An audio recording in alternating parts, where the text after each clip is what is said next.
गाड़ियां जो ज्यादा इनमें। हंटर के अंदर रूफ रेल दिए गए हैं, जबकि रॉको में कोई रूफ रेल नहीं है। हंटर के अंदर शार्क फिन एंटीना है, रॉको के अंदर नॉर्मल एंटीना दिया गया है। उसके अलावा अगर साइड पे देखें तो दोनों के अंदर अगर आप देखें फुट पैनल दिए गए हैं। रॉको के अंदर थोड़ा प्लास्टिक के फुट पैनल हैं, लेकिन इसका जो साइज है वो बड़ा स्मार्ट है, लुक बड़ी अच्छी है। जबकि हंटर का जो है वो लोहे का जो है फुट पैनल है, साइज भी बड़ा है, लेकिन उतना स्मार्टली प्लेस नहीं है, थोड़ा सा बाहर निकला हुआ है बॉडी से जितना कि रॉको का है। और अगर इंटीरियर की बात करें तो इंटीरियर स्टाइलिंग में हंटर की जो इंटीरियर है वो बड़ा एक रिफ्रेशिंग, एक बड़ा नए स्टाइल का है और बड़ा मॉडर्न है as compare to Rocco. Rocco के अंदर भी अगर देखा जाए तो नेसेसरी फीचर्स तमाम दिए गए हैं, बट मीटर्स एनालॉग हैं। जबकि हंटर के अंदर अगर हम देखें तो इसकी जो स्क्रीन है वो भी डिजिटल है, इसके इंफॉर्मेशन क्लस्टर जो है वो डिजिटल है 7 इंचेस का, और उसके अंदर आपको तमाम चीज़ें जो है ना डायनामिक तौर। अस्सलाम वालेकुम दोस्तों, कैसे हैं आप सब लोग। उम्मीद करता हूँ सब ठीक होंगे। आज की जो हमारी वीडियो है वो है जो टोयोटा का रोको रीवो है उसका, और जो जैक का न्यू T9 हंटर आया है उसका हमने एक कंपैरिजन वीडियो देखी थी। उस पर हमने कहा चलो रिएक्शन दे दे। तो अच्छी वीडियो है, काफ़ी अच्छा कंपेयर किया है सुनील मन साहब ने। तो आप भी देखें, हम भी देखते हैं। पिकअप मार्केट के अंदर अवेलेबल दो ऑप्शंस के दरमियान है, टोयोटा का रॉको और JAC का हंटर। अगर हम इंजन पावर की बात करें तो this is 2.8 turbo diesel versus 2 litre turbo diesel. तो ये 250 सीसी है, ये 2000 सीसी है, दोनों टर्बो हैं और दोनों डीजल हैं। अगर हॉर्स पावर की बात करें तो इसके जो हॉर्स पावर है तकरीबन 200 है, जबकि इसका हॉर्स पावर 168 है। न्यूटन मीटर ऑफ टॉर्क 500 के करीब है रॉको का, जबकि हंटर जो है वो तकरीबन 410 न्यूटन मीटर ऑफ टॉर्क बनाता है। एक चीज़ जिसमें मेरा ख्याल है हंटर जो है वो इससे बेहतर है, इसका जो गेयर बॉक्स है वो 8 स्पीड है, जबकि रॉको का गेयर बॉक्स जो है वो 6 स्पीड है, और इसके अंदर ऑटो डिफरेंशियल है, जबकि इसके अंदर मैनुअल डिफरेंशियल है।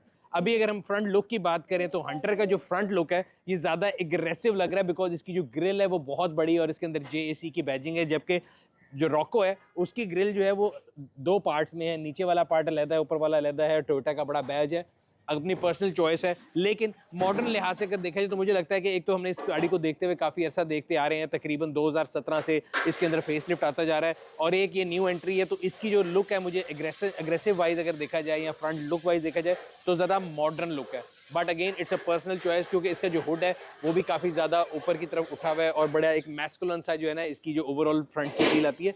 तो फ्रंट की जो लुक वाइज अगर देखा जाए तो मेरे ख्याल से ये खूबसूरती में समहाउ मुझे इससे बेहतर लग रहा है, बिकॉज अगेन एक चीज़ नई है और उसको देख देख के आदत हो गई है, बट एक पर्सनल चॉइस है। अगर हम बात करें साइड प्रोफाइल के अंदर तो जो इसके व्हील हैं वो डायमंड कट हैं इसके अंदर, क्योंकि रॉको वेरिएंट है तो इसके अंदर ब्लैक है। अगर इसके अंदर आपके पास GR आ जाएगा, GR के व्हील बहुत ज़्यादा खूबसूरत हैं। अगेन एक पर्सनल चॉइस है, दोनों के अंदर 18 के व्हील्स हैं, इसके अंदर भी 18 है, इसके अंदर भी 18 है। ओवरऑल जो अगर लुक देखें, जो मैंने इस गाड़ी का डिटेल रिव्यू बताया था जब मैंने हंटर का, तो मैंने ये कहा था कि मुझे क्रोम से इतराज़ है। On other side Toyota Roku के अंदर उन्होंने क्रोम को तकरीबन फिनिश ही कर दिया है और मैट ब्लैक जो है वो गाड़ी के अंदर एक यूनिफॉर्म फीलिंग आ रही है, which is I think a better treatment of a car आजकल के लिहाज से, स्टाइलिंग के लिहाज से। बिकॉज 90s के ज़माने में जो है ना ये क्रोम ब्लिंग ब्लिंग अच्छा लगता था, आज के ज़माने में ज़रा ब्लैक आउट गाड़ियाँ जो ज़्यादा इनमें। हंटर के अंदर रूफ रेल दिए गए हैं, जबकि रॉको में कोई रूफ रेल नहीं है। हंटर के अंदर शार्क फिन एंटीना है, रॉको के अंदर नॉर्मल एंटीना दिया गया है। उसके अलावा अगर साइड पे देखें तो दोनों के अंदर अगर आप देखें फुट पैनल दिए गए हैं। रॉको के अंदर थोड़ा प्लास्टिक के फुट पैनल हैं, लेकिन इसका जो साइज़ है वो बड़ा स्मार्ट है, लुक बड़ी अच्छी है। जबकि हंटर का जो है वो लोहे का जो है फुट पैनल है, साइज़ भी बड़ा है, लेकिन उतना स्मार्टली प्लेस नहीं है, थोड़ा सा बाहर निकला हुआ है बॉडी से जितना कि रॉको का है। और अगर इंटीरियर की बात करें तो इंटीरियर स्टाइलिंग में हंटर की जो इंटीरियर है वो बड़ा एक रिफ्रेशिंग, एक बड़ा नए स्टाइल का है और बड़ा मॉडर्न है as compare to Rocco. Rocco के अंदर भी अगर देखा जाए तो नेसेसरी फीचर्स तमाम दिए गए हैं, बट मीटर्स एनालॉग हैं। जबकि हंटर के अंदर अगर हम देखें तो इसकी जो स्क्रीन है वो भी डिजिटल है, इसके बड़ी स्क्रीन है इंफॉर्मेशन यार क्लस्टर जो है वो डिजिटल है 7 इंचेस का, और उसके अंदर आपको तमाम चीज़ें जो है ना डायनामिक तौर पे दी टोयोटा जाती हैं। वाले तो बस जबकि रॉको के अंदर जो है एक वो चीज को नीडल्स चेंज आपको करने के या बाद बस वही स्पीडोमीटर जो है उसको वो एनालॉग पुराने ज़माने के स्टाइल का करते मिलता है। रहते हैं। इंटीरियर के अंदर कलर की ऑप्शन मैं बता रहा था आपको कि अगर इंटीरियर देखें तो उसका बड़ा रिफ्रेशिंग लगता है, बिकॉज इसके अंदर 3-4 मटेरियल का इस्तेमाल किया गया है, और ख़ास तौर पर रेड स्टिचिंग जो है वो सीटों के ऊपर भी, डैशबोर्ड में भी है। रॉको के अंदर भी सिल्वर SS और ब्लैक मटेरियल का इस्तेमाल किया गया, बट पियानो ब्लैक इसके अंदर इतना नहीं है जितना कि आपको हंटर के अंदर नजर आता है। इंफोटेनमेंट स्क्रीन की अगर बात करें तो इसकी बड़ी ओल्ड स्टाइल की है, ना एंड्रॉयड ऑटो है ना एप्पल कार प्ले है, और तकरीबन 9 इंच की इसकी जो है TFT स्क्रीन है, जबकि इसका जो है टेस्ला स्टाइल का 10.3 इंच का जो है वो इंफोटेनमेंट सिस्टम है विद इंटीग्रेटेड 360 कैमरा। रॉको के अंदर नॉर्मल कैमरा है जो कि आपको रिवर्स कैमरा नजर आता है, पार्किंग सेंसर फ्रंट रेयर दोनों गाड़ियों में मौजूद है। लेकिन अगर हम रॉको के इंफोटेनमेंट सिस्टम की बात करें तो इसके अंदर एंड्रॉयड ऑटो है, एप्पल कार प्ले नहीं है, बट वो भी वायर्ड है। जबकि इसकी अगर हंटर की बात करें तो जो इसका इंफोटेनमेंट सिस्टम है उसमें एंड्रॉयड ऑटो और एप्पल कार प्ले दोनों मौजूद हैं। तो ओवरऑल अगर हम इंफोटेनमेंट सिस्टम की बात करें विद 360 कैमरा, तो infotainment system wise I think this car is much better than Roku.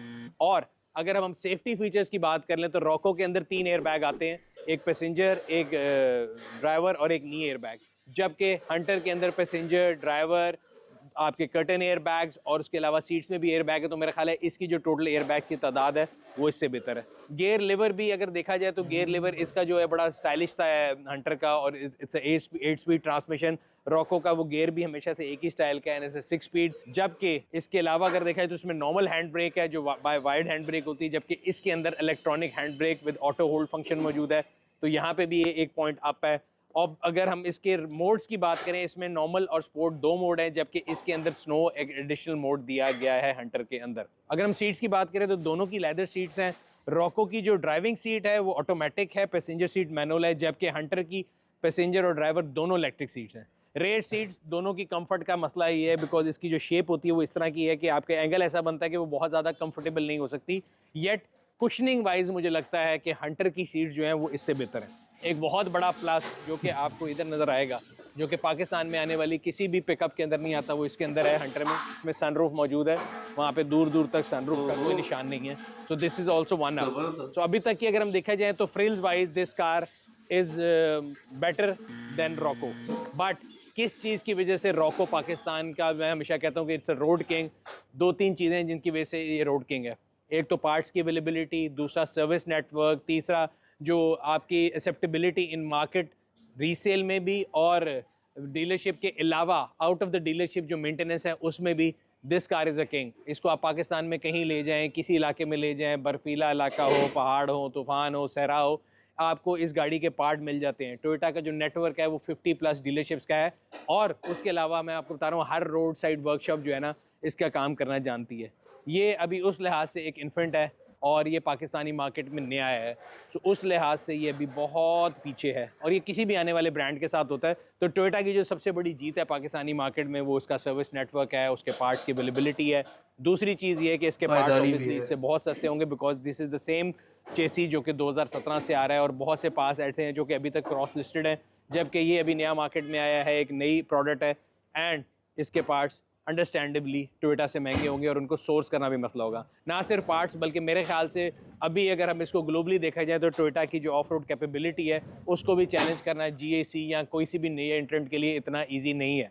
ये गाड़ी विद टाइम शायद थोड़ा सा मार्केट में वो बनाएगी, लेकिन अगर आप ये कहें कि जी आज ये रॉको को ऑफ रोड में बीट कर देगी तो नहीं, बट जिस चीज़ में बीट कर रही है मैंने आपको दिखाया और आपको बताया कि इसके अंदर कई ऐसी फ्रिल्स हैं जो इसके अंदर नहीं है। हो सकता है आने वाले रॉको के वेरिएंट्स में टोयोटा जो है वो भी इन फ्रिल्स को ऐड कर दे, बारिंग सनरूफ, बिकॉज सनरूफ मैंने अभी तक मेरा नहीं ख्याल कि किसी भी रॉको के ग्लोबल वेरिएंट में भी देखा है। लेकिन एंड्रॉयड को बेहतर करना, एक और सीट को ऑटो करना या इंटीरियर की स्टाइलिंग को बेहतर कर देना, ये ऐसे फ्रिल्स हैं जो कहीं भी डाले जा सकते हैं। एक और फ्रिल जो मुझे याद आया, इसके अंदर वायरलेस चार्जर भी है और टायर प्रेशर मॉनिटर सिस्टम भी है, जो कि मेरा ख्याल है तमाम चाइनीज़ गाड़ियों के अंदर एक प्री लोडेड आता है कि टायर प्रेशर मॉनिटरिंग सिस्टम होता है। इनके इसके अंदर वो भी नहीं है, ना वायरलेस चार्जर है ना TPMS है। सो अगर हम पीछे की तरफ आ जाए तो दोनों के अंदर ट्रंक के अंदर काफ़ी ज़्यादा कैपेसिटी है। सिर्फ डिफरेंस ये है कि हंटर के अंदर आपको यहाँ पे हैंडल दिए गए हैं, अगर आपने लगेज वगैरह को बांधना हो तो एक्सटीरियर साइड पे भी हैंडल है, इंटीरियर के हैंडल रेवो में भी हैं और हंटर के अंदर भी दिए गए हैं।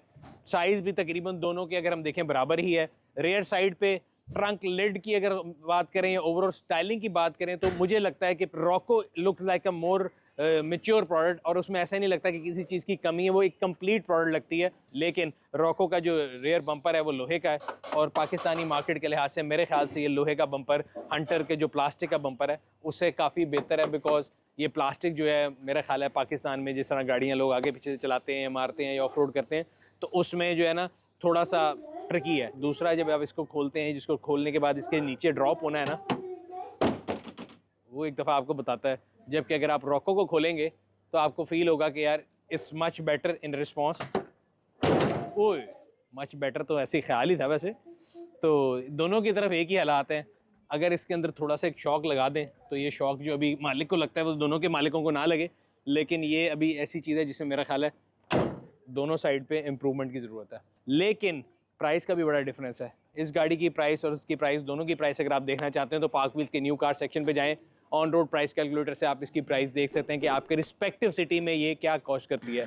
बट पाकिस्तान में मसला ये है कि लोग जो है गाड़ी की ओनरशिप कॉस्ट को ज़्यादा देखते हैं, उसकी रनिंग कॉस्ट को ज़्यादा देखते हैं, उसकी मेंटेनेंस को कॉस्ट को ज़्यादा देखते हैं। JAC को अभी बहुत टाइम लगेगा। JAC हंटर को, जिसको T9 भी कहते हैं, T9 हंटर को मेरा ख्याल है मार्केट में अपनी पोजीशन बनाने में बहुत टाइम लगेगा। इससे पहले रॉको ने, कहते हैं ना कि हमने बहुत से पहलवान गिराए हैं, रॉको ने इससे पहले जो है सुजुकी D-Max को जो है मार्केट में कंपटीशन दिया। जब वो आया था इनिशियली तो उसने मार्केट में थोड़ी जगह बनाई थी, लेकिन विद फ्यू ईयर्स, आप कह सकते हैं कपल ऑफ ईयर्स, आपको जो उसकी प्रेजेंस है वो ना होने के बराबर लगती है। अब JAC T9 मार्केट में जो है गंदारा ग्रुप लेके आया, जो कि पहले इसको लेके आए थे सुजुकी। इसको कितनी देर तक या कैसा लेके आते हैं, सर्विस नेटवर्क कैसा बनाते हैं, पार्ट्स की प्राइस कैसे होती है, और आगे चल के मार्केट में इनका जो 3S डीलरशिप है वो कैसे डेवलप होती है, ये वो तमाम फैक्टर हैं जो कि मार्केट में इस गाड़ी की एक्सेप्टेबिलिटी के बारे में बताएंगे। This is a well accepted product in the ये तो मार्केट। है। अब मुकाबला एक ऐसा है कि एक जो है ना गाग और सीजनड इंसान है, और दूसरा जो है अभी एक इन्फेंट है। तो उस लिहाज से कंपैरिजन कोई नहीं बनता था, लेकिन हमने फिर भी आप लोगों के लिए कंपैरिजन वीडियो बनाई जाके आप इनकी ऑप्शन, इनकी ऑफरिंग जो है उनको कंपेयर कर सकें। ये थी आज की कंपैरिजन वीडियो। जी तो दोस्तों, कैसी लगी आज की वीडियो आपको? उम्मीद करता हूँ कि पसंद आई होगी। काफ़ी बहुत सारी चीज़ें हैं जो कि रोको में नहीं है और टी हंटर में है, लेकिन उसके बावजूद पाकिस्तान में टोयोटा ही चलता है। ठीक है, बाकी जेट की जो है ये भी बहुत अच्छा आया है, लेकिन प्राइस में बड़ा फ़र्क है। कह रहे हैं कि 70-75 लाख का फ़र्क है इसमें और इसमें। ये भी एक बहुत बड़ा फ़र्क होता है। बाकी ऐसी वीडियोस देखने के लिए हमारे चैनल को सब्सक्राइब करें, अपने और अपने गिरदनवा के लोगों का ख्याल रखें। मिलते हैं फिर किसी नेक्स्ट वीडियो में, तब तक के लिए अल्लाह हाफिज़।